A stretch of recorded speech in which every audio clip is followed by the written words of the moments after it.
So, my name is Stephen Payne. I'm the director of the film The Last Voice They Hear, as well as oh, Redux, Somnambulist, For Emily, a host of short films.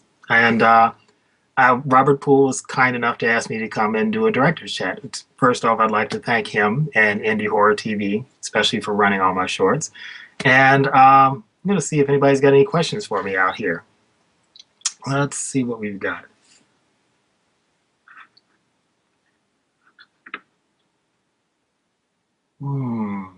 Okay. You got to bear with me. This is my first time doing this. Looking at the chat room here. First question I got here is, how long did it take to film The Last Voice They Hear? Well, that's the interesting thing about doing indie films.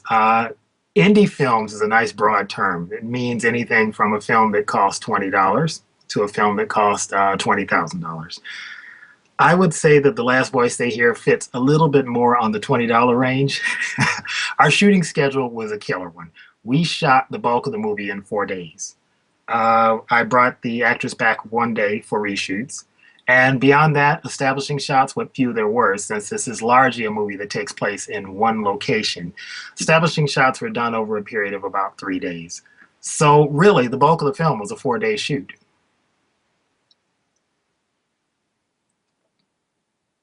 All right, let's see what else we've got here. Okay, the inspiration for the film's premise. That I got that from Orson Welles. A lot of people are familiar with the fact that Orson Welles began on radio.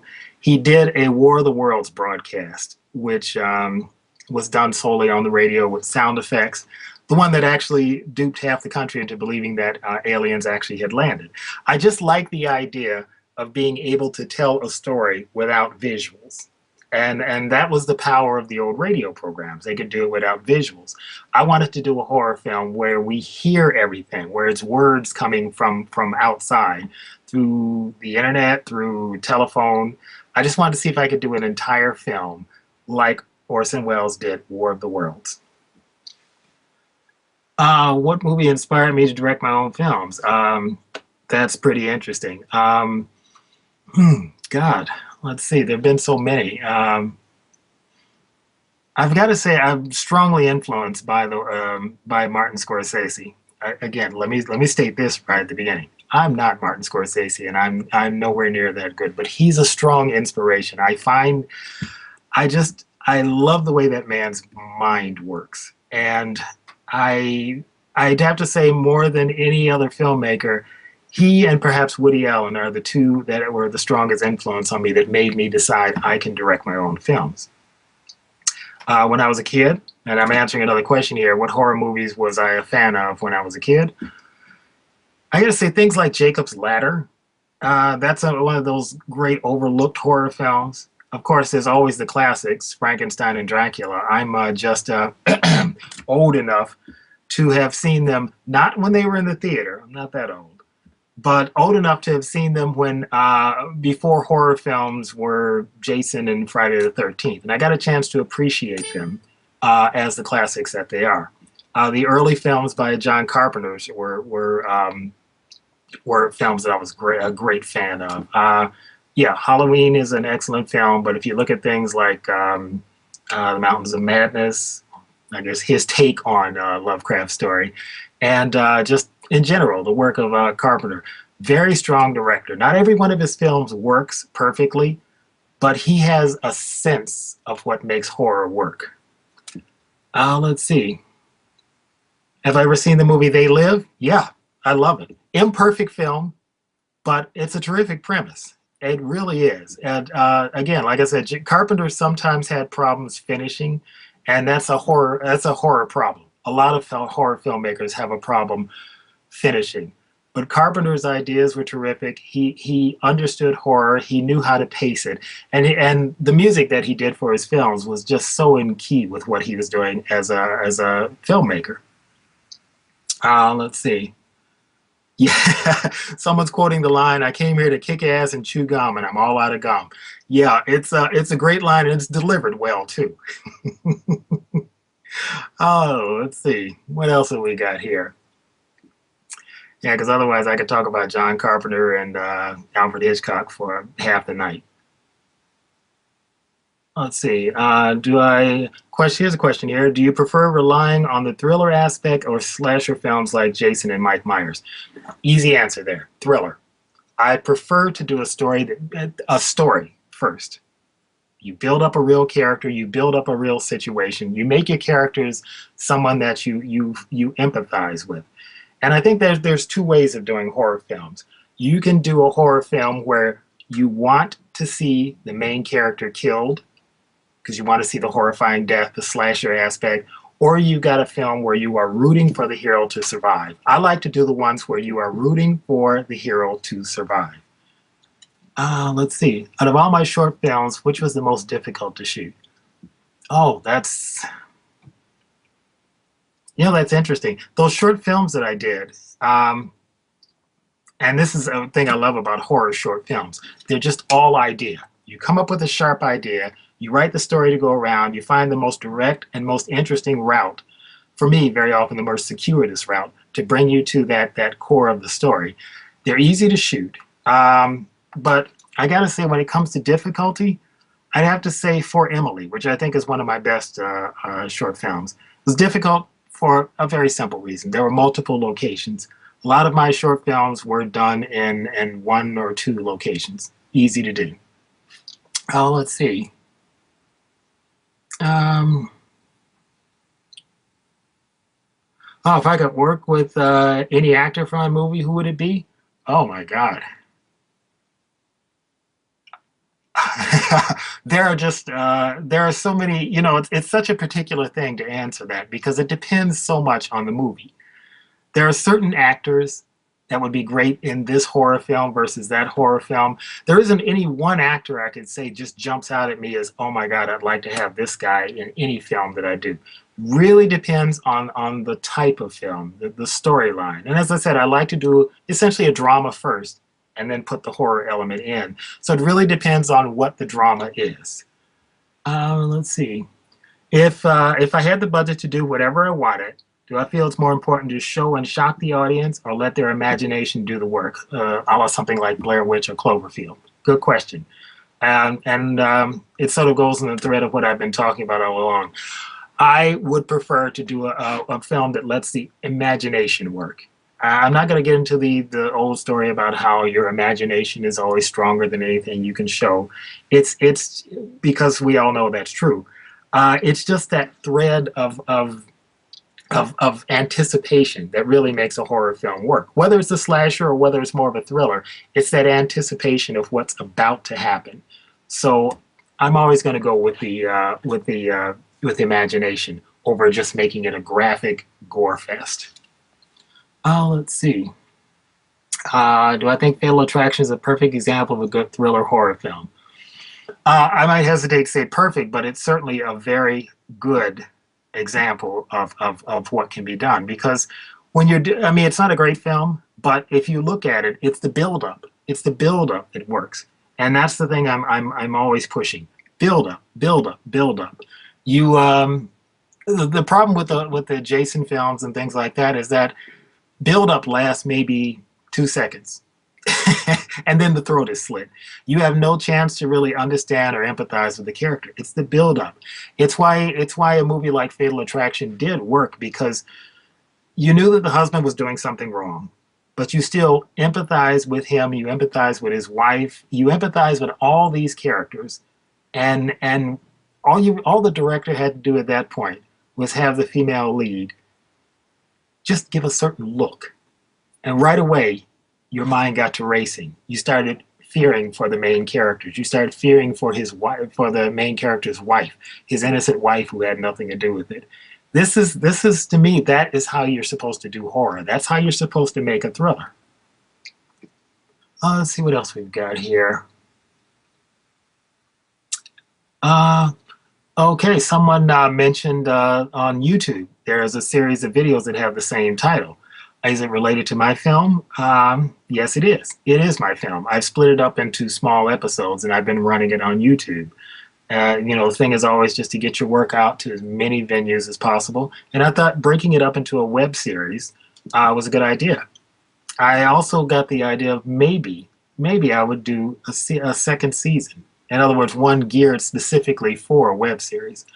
I'd love to know what people think about that, whether they would like to see Last Voice They Hear Part 2. Let's see. Who is my favorite actress or actor to work with? All right. Well, if we're talking about in my films, we're not talking about who I would like to work with. If you're talking about in my films, I've done a couple of projects. Beyond my short films, I've got a couple of non-horror films. I've done a thriller called Palimpsest, and I have, this is rare for me, an actual lightweight movie called Finding Samantha Dixon. In several of my horror short films, in all of those features, I've used an actor who's a good friend of mine named Victor Cole. And Victor's probably one of my favorite actors to work with. Victor's one of those actors you're really lucky to run across. I mean, he's a versatile actor, but he's a very strong actor. Victor's been in numerous films, plays. He's a career actor, and he is at a point in his career, and I'm not sure he really realizes this, where he is so adept at every role I've given him. I mean, he's such a professional, and he's so easy to work with. So Victor Cole, you'll see his name in the credits of a lot of things. He was the character Dan in The Last Voice They Hear. Let's see. There's a hint about running original series to air on Indie Horror TV. I think that's a reference to The Last Voice They Hear Season 2. So one vote so far. Let's see. Yeah, someone mentioned here that it seems every director has someone that they cast in just about everything, a go-to person. Yeah, that would definitely be Victor with me. He's the go-to guy. I've probably used him. He probably just wants to give me a good kick. I've used him so many times, but he's probably just like, hey, go find someone else. But until he actually does kick me, I'll continue to knock on his door because he's a hell of an actor. Let's see. What made me decide to get into directing horror films? What did you love of horror movies? Yeah, that's a big part of it. We all have ambitions toward moving into the industry, and we all know that one way to get into the industry is horror. Horror is definitely a good portal. It's something that can be done on a low budget, but it can be as effective as a higher budget movie if you've got a good, strong story. Yeah, that's part of the motivation, but honestly, I've always enjoyed horror films. There's just that primal nature of horror films. And as a kid, what do you enjoy more than scaring yourself? I used to love watching The Outer Limits. And again, showing my age here. The Outer Limits, Twilight Zone, you had some excellent writing in Twilight Zone, as everybody knows. I mean, had 2 or 3 writers who just really did great work on that series. But The Outer Limits is another one that's not as popular with people who go back and watch television shows now, but they should give Outer Limits a good look-see. That thing used to scare the crap out of me. Let's see. What am I working on right now? Glad you asked. I've got a short film that I should be finished with in the next couple of days. I'll have to do a little bit more editing. It's a short film called The 13th Month. And started out interesting because I didn't have a access to a camera at one point, and I had this idea for a story about people chatting online about a urban myth. Only the urban myth ends up coming true, and I decided I was going to shoot the entire thing using Skype, using webcams. The entire movie is shot that way: webcams, camera phones, Skyping, and I've edited the footage together. And I got to tell you, it's a movie that scared me in a bad way. It scared me in that I kept wondering, is it going to work? Was this movie actually going to work? What I've seen, it's just about finished, and yes, Victor Cole is in it. And I've got to say, I think it works. And I asked Robert if he'd be willing to premiere it on Indie Horror TV, and he's agreed to. So keep an eye out for the next week or two. You'll get a chance to see my latest short film. Let's see. To have a specific camera that you would suggest to fellow filmmakers that you use yourself.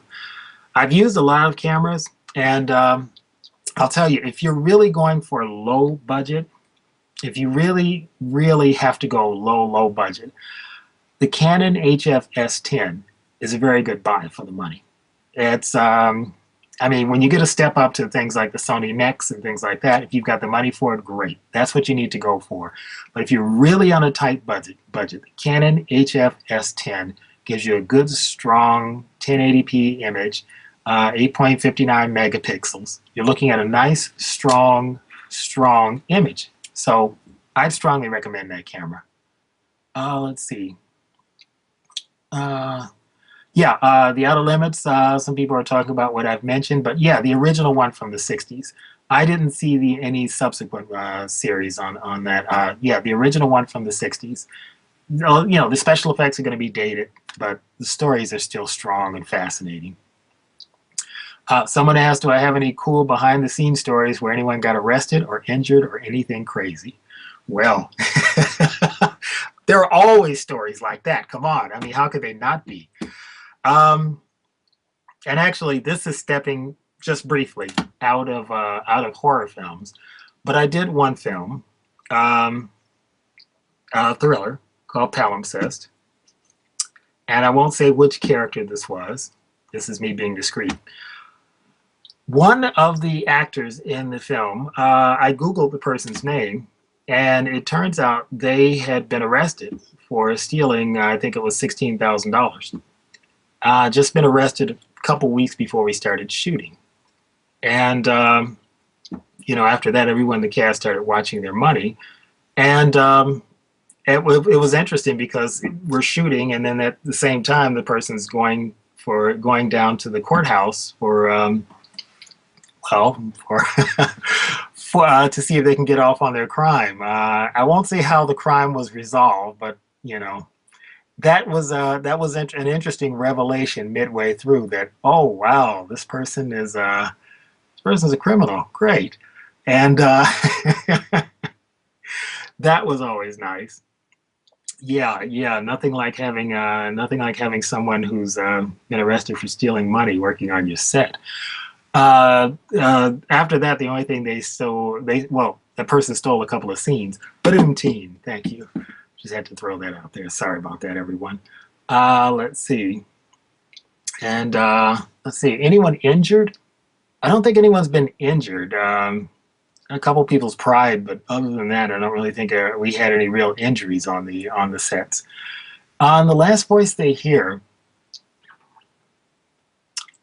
it was interesting because our lead actress, she does rap very well, and especially during rehearsals, she'd every once in a while throw a little rap into it, and she was probably one of the easier people to work with. I mean, she had a great attitude, she had a great sense of humor.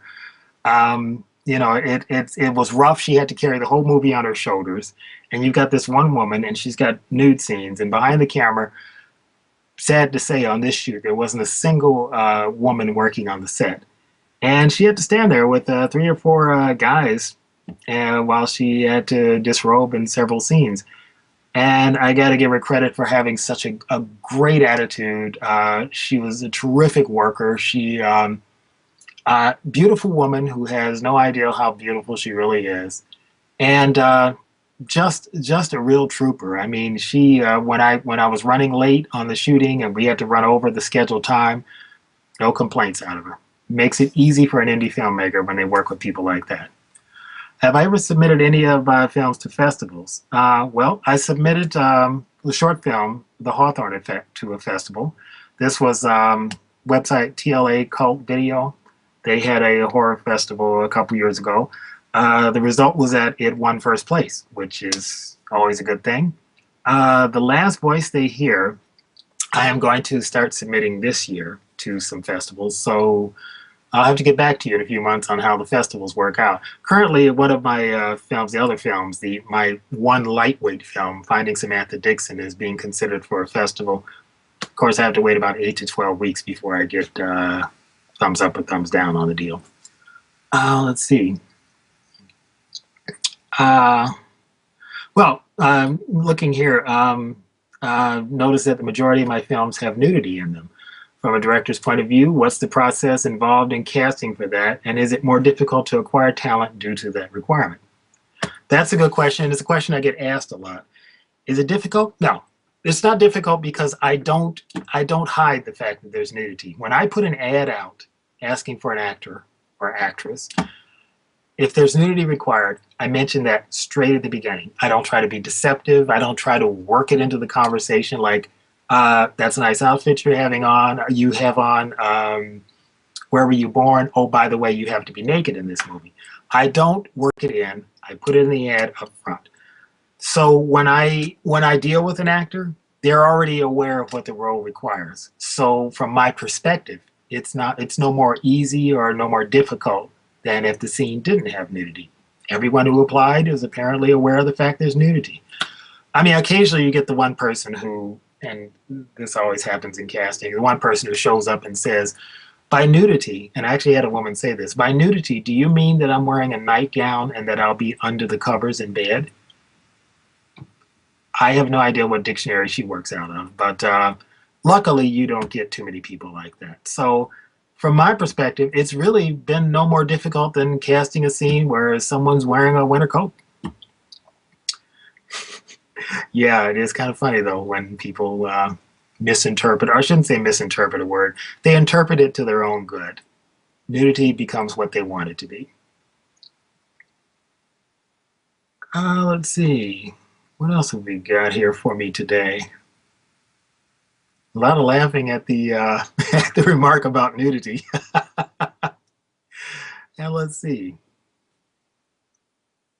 Where else do we have? Well, let me just say in general, though, with the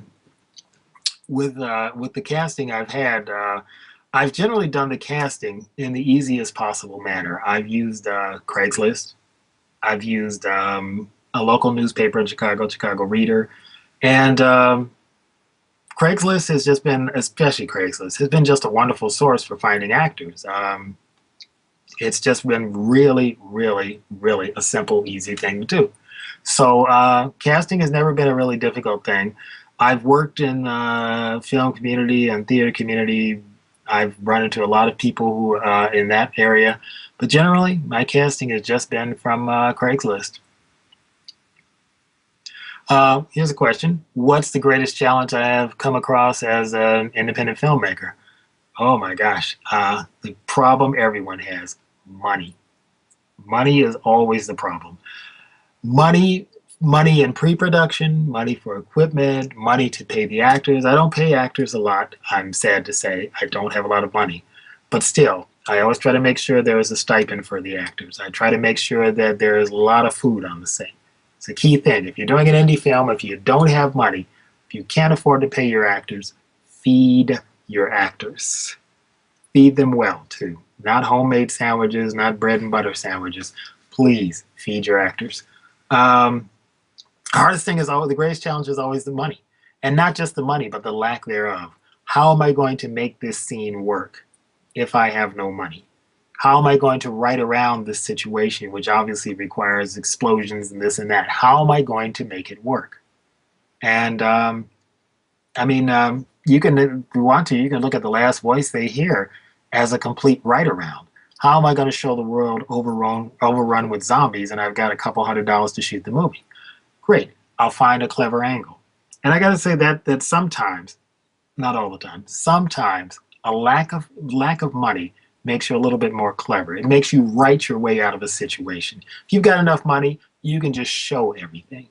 If you don't have a lot of money, you've got to find an interesting way to imply everything. Oh, let's see what else we've got here.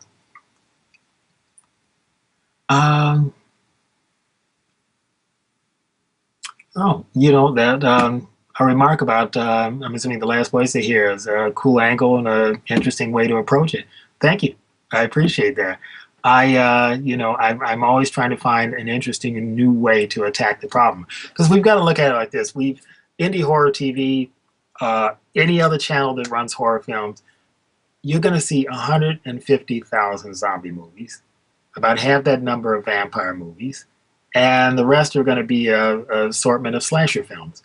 Anytime you enter horror, those you've got to find a way to make your work stand out. You've got to try to find an interesting way. I know a lot of people are not into the handheld found footage type film, but let's give it credit. When it came along, it shook up the horror films a little bit. It was a different angle. And if you look at a movie like The Last Exorcism, it was used effectively. They told an interesting story, and I can't really imagine that story being told any other way. So you've always got to try to think your way out of the situation. You've got to try to be original. I have another question. Have I seen any other indie horror films over the past year? And are there any that I would recommend? Unfortunately, I haven't. That's the downside of shooting your own films. You spend so much of your life, so much of your time shooting your own projects, writing your own projects, planning, designing, laying out your shots. You don't have a lot of time to do anything. There are times where I sit and wonder, when's the last time I went to a movie? You know, when's the last time when's the last time I went to a movie and actually enjoyed the movie and didn't try to break it down and analyze it and see how I could do a version of it on a low budget? So, unfortunately, I haven't really had a chance to watch any of my fellow indie horror filmmakers' films. I'd love to. I'd love to take the time and do that, but unfortunately, that's one luxury I don't have, time. All right, so let's see. Well, talk again about one of the things I'm doing in the future. I'm looking. I've got God. I've got a lot of scripts written. I've got a lot of horror films done, and I've got a couple that I'm thinking of doing right now. In fact, I even have one up on Indie Horror. Sorry, on Indiegogo. I'm looking for funding for a film called Edison, a horror film that is probably going to be my most ambitious project because this is one that has scenes that take place in the 1920s as well as present day. And anyway, I'm running a campaign to try to get financing for that movie. I'm always looking with everything to take that next big step. I started with the horror short films and with a very, very, very bad video camera. I moved up with The Last Voice Stay Here to feature length and a much better camera. And with Edison, I'm looking to take an even greater step forward. It's a question here for me. What are my feelings on remakes? Am I for or against? And if I'm pro remakes, what film would I remake? If I could, well, let me answer this last one, the last question first. I would remake Bamboo Saucer. I'm going to let you look that one up yourselves. And but in general, in remakes, I don't think there's a need to remake films. There's so many new stories that should be told. I'm just not a big fan of them. If you did a film right, there's no reason really to remake it. John Carpenter did an excellent job on The Thing. I've got, my hat is off to him on that, but still, there really is no real reason to remake a film that was done well. If you are going to do a remake of something that almost made it, but not quite. A film that just didn't have a great ending. Or a film that needed a little bit more character development. And attack it from that area. Don't remake Friday the 13th. Friday the 13th is fine for what it is. There's really no reason to remake it. I mean, if you're going to add to the canon and just do Friday the 13th Part 23, that's a different story. But to actually remake the first one, you really don't need to remake it. You don't need to remake any of these films.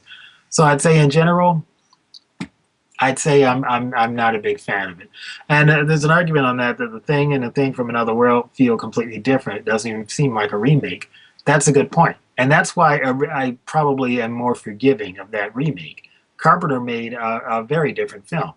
And again, we're going back to perhaps budgets when we talk about this, but the original Thing didn't have can't say it had great special effects. It had James Arness walking around with a vegetable suit on, essentially. He looked half Frankenstein and half Devo or something with his outfit on. So yeah, it was a very different sort of twist on it. And that's good. I mean, that's what I mean. If you're going to remake it, make something totally different. But in general, totally different. There was a, let's see, there's I'll talk about the thing from another world. They were totally different movies. There was mentioned that the original had amazing acting carrying it. Yeah, and there was actually a little bit of time to develop it. I mean, it's dated when you look at the character development in the original thing from another world, but still, they took a little bit more time to develop characters, and that's definitely a plus. The second one, the remake, leaned a little bit more on the special effects. And of course, Carpenter still made it an interesting film, but he relied a little more on the special effects. The characters were less distinctive; they were more just blocky little stereotypes of who they were. This character has this attitude problem. This character has that one, and they never strayed too far from that. I'm not putting the film down. I think it's very good, but again, I as much as I enjoy it, I'm not a big fan of remakes. Let's see. Let's see. Any stories I've read that have influenced me or inspired any films or a film I may want to make? You know, when it comes to horror, I'm a big fan of Ramsey Campbell. When I was young, I used to read his stuff, and I got to say, his book Incarnate is one of the strongest influences when it comes to books on my type of writing. Incarnate has it's such a horrifying book when you read it, but it's nowhere near the graphic level of what a lot of horror fiction is. If you're not a fan of Ramsey Campbell, I'd suggest becoming one. Get Incarnate, The Doll Who Ate His Mother. These are a couple of very, very good horror novels to read. Let's see. You know, back to the thread about Carpenter. There's a remark that all of his movies heavily relied on special effects in a good way, and I would agree. Except you look at the first Halloween, it's less special effects. It's more Carpenter's influences. You can look at that film and you can see the strong Hitchcock influence in his work. You see that throughout all of his films, but in something as stripped down as the first Halloween film, you can see it more because he didn't have a chance to rely on the special effects at all. Let's see. Yeah, they're let's see. Yeah, and there's yeah, and on the sound effects that he used, everything. Carpenter's strong suit, very almost his was his music. You know, anyone who has seen a good Carpenter film, you know that primal sort of music that he used. It's starting to get a lot of appreciation now, but it was one of the driving forces in his movies. I mean, when you look at Halloween, and that I mean, it's a very simple sort of repeating tune. You know, everybody has used it. Everybody's borrowed from Van Beethoven and his Seventh Symphony, was it? And they have used that sort of repeating tune over and over. But Carpenter stripped it down and just made it, just used it to such great effect. That's probably his best effect is his music.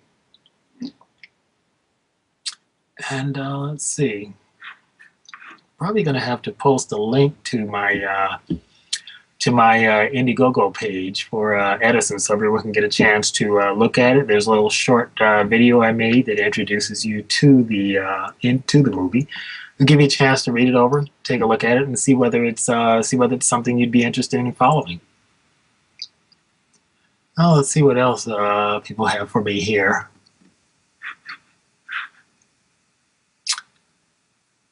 All right, well, let's just talk in general about some of the other projects I'm looking toward.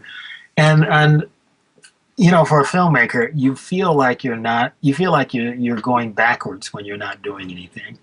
As a filmmaker, I always have to be doing something new. You know, my favorite project is always the next project, and I always feel like I need to be moving forward. As I mentioned, I have a short film that I'm just finishing up called The 13th Month. And as soon as it's done, at this point, I'm just ready to be done with it because I'm ready to move on to the next project. So until I do get financing for another feature, I'm hoping to bump out several short films.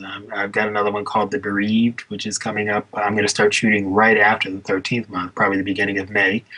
And got a few others. I can never remember the names I come up with, but I got a few others down the line that I want to try to get out as soon as one is done, I want to just move on to the next one, and eventually onto another feature, whether it's Edison or whether it's something else. I want to move quickly into the next project. Like I said, I feel like I'm going backwards if I'm not moving forward. Let's see. Let's see. I'm just looking over some of the questions here.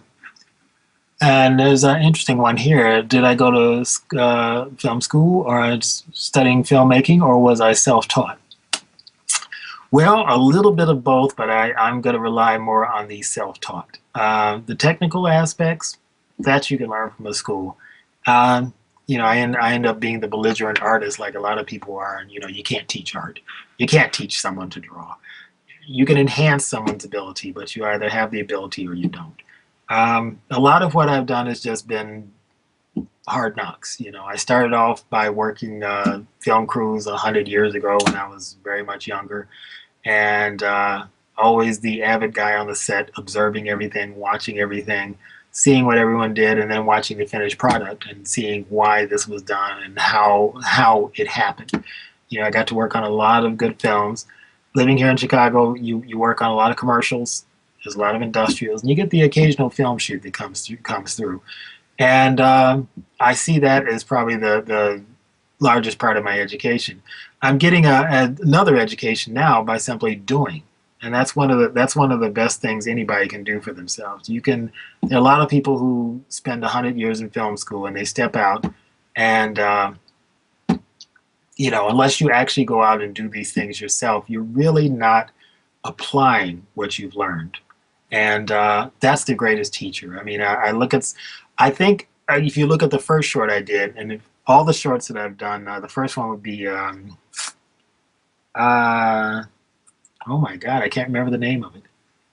Well, it ran on Indie Horror, but we'll go to For Emily, which was the second short I did.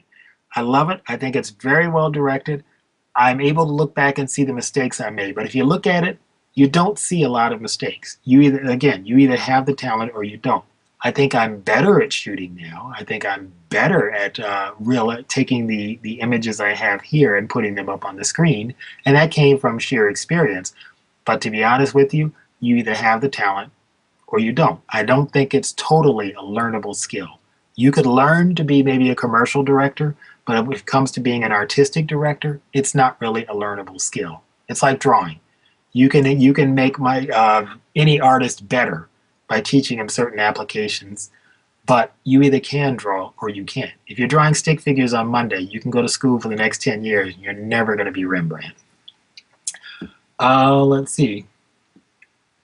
What advice would I give to a first-time filmmaker who may be anxious about starting out? Start, because you'll come up with 1,000 excuses not to.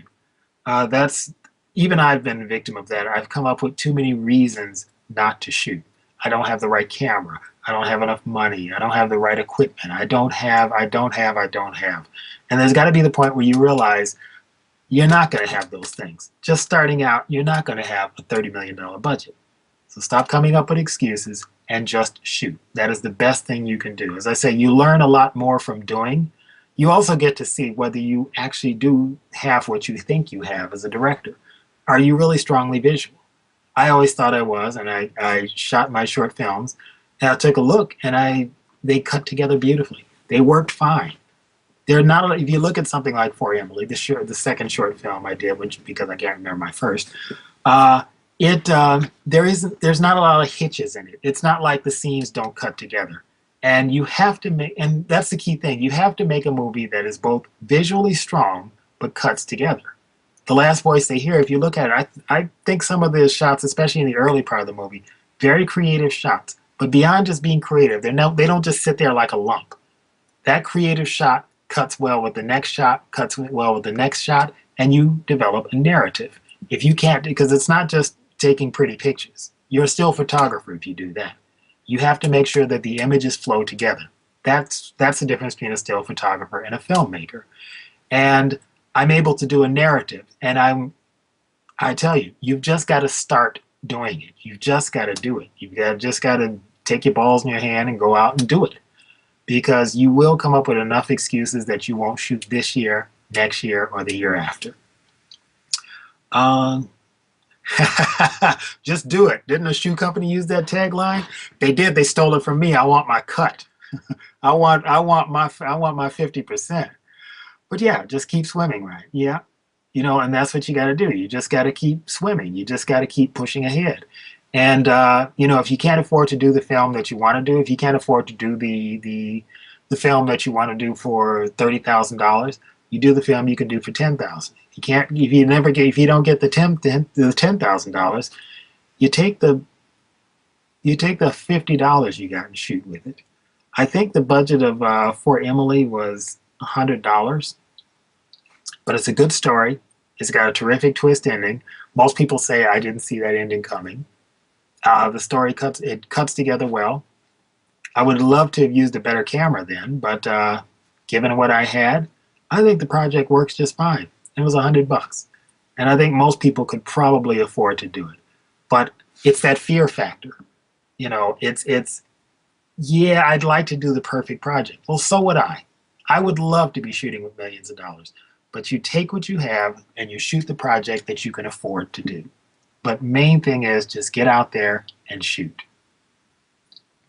Take your balls in your hand, as someone repeated over here on the on the chat lines. And yes, take your balls in your hand and go out and do it.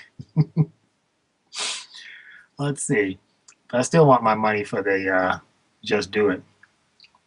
Okay,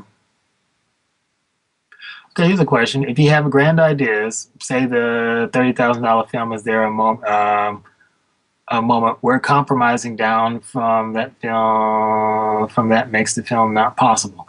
Okay, is there a moment where compromising makes the film not possible? Yeah, there is. Like I'm talking about Edison.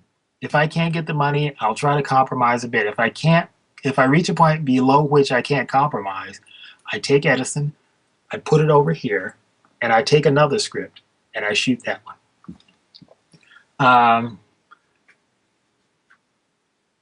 Yeah, and the point is brought up that no one's sure that a perfect project exists. If it did, you'd have immense financial pressure on you, and you would. That's the thing that indie filmmakers have to their benefit. Look behind me. I got nobody over my back looking down and seeing what I'm doing. It's great not to have that pressure. I've got an amazing amount of latitude.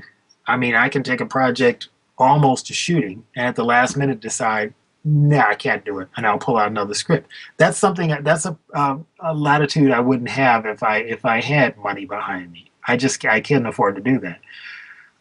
That's the only good side. Money is always good. It's always good to have money. But if money's your biggest problem, that's a problem I can work with. The question here is, have I had any discussion with distribution companies about any of my films? And to answer that part of the question, so far no, which is why I'm always going for exposure. A big part of it is exposure. You get the serious conversation when people have seen your projects out there. So as of yet, I've had no discussions. So, anybody knows anyone, just send them my way, please. And, so I unfortunately have nothing to share about those type of situations. I'm completely new to that. Let's see. I'll tell you this though, sometimes when it comes to looking for distribution, sometimes the best way, as with filmmaking itself, is to just go out there and find some of the companies that do distribution and solicit them. And I gotta say, that's my weak side. The creative side, I'm fine with. I'm willing to take any kind of risk. I feel like I'm up to any challenge. I'm perfectly confident there. But it's the publicity side. That's the side that I'm very new at. I'm not as versed with promoting my film, and I'm terrible at promoting stuff. Doing this director's chat right now, I gotta say I'm terrible at it, because really I'm not the on-camera guy. I'm the guy behind the camera. And so when I try to promote my work, I realize I have to take that step out and do something that's outside my comfort zone. Well, you have to just realize that if you want your work out there, you do have to do that sometimes. You have to come out of the dark. You have to present yourself, and you have to, with a certain degree of elegance, present your work. You can't be arrogant about it, but at the same time, you can't be too modest about it. So I'm learning how to do that. And when it comes to addressing distribution companies, that's a skill set I'm going to have to train myself on. And I'm just going to have to make sure I put together enough paperwork. I put together everything I need, all the publicity tools, the posters, the stills, everything I can, and just see whether I can get some distribution deals. You know, there's a remark here. I think distribution deals sometimes sound better than they actually are. Yeah, that is. Sometimes, you do have to tread carefully, as mentioned here, when it comes to going down that pathway. But again, it's just another part of getting yourself out there. It's you've got to try to every avenue possible. I will run my films everywhere. I will try to get distribution deals. I don't want to self-distribute because I'm I'm trying to get as much attention as possible in my work, but I'm completely inadequate in self-distribution. I really just think that, but I think that distribution is the next logical step. I do want to try to seek distribution on some of my work. I'd love to seek it on this upcoming project, Edison. Yeah, and as I mentioned here about distribution, I was going to say, one of the remarks that was said was that sometimes you get a deal and the film never sees the light of day, which is always a terrible thing. It's almost like they pay you just to bury your film. Yeah, that's a big problem. You don't want to end up having your work buried because of whatever. I mean, once you sign that distribution deal, they essentially own everything. You can't, if they bury it, you can't just decide, okay, I'm going to go off and show it here or I'm going to show it there. You've lost that option. That's your work, but if you sign it over, it's essentially their property. So yeah, you do have to be careful with the decisions along those lines. But again, you've got to take that step out there. You can't spend forever worrying about, do I have the right project, or can I trust this distributor, or can you've just got to go out and you've got to distribute your work. You've got to push your stuff. You've got to sell your stuff. You have to shoot your stuff. There are a lot of people who have great ideas and it never leaves their computer. And I don't want to be that person. All right, so we're getting down to the last 2 minutes. So anyone with any final questions? We don't want to hear me sing here, do we? But I do want to say that I thank Indie Horror TV for running my projects. Everyone who's enjoyed my films, thank you so much. And I'm just saying, there's a request for me to sing. No, I don't think so. That's next time. That's on the next director's chat. But keep an eye out and look forward to the 13th month. And thank you all so much.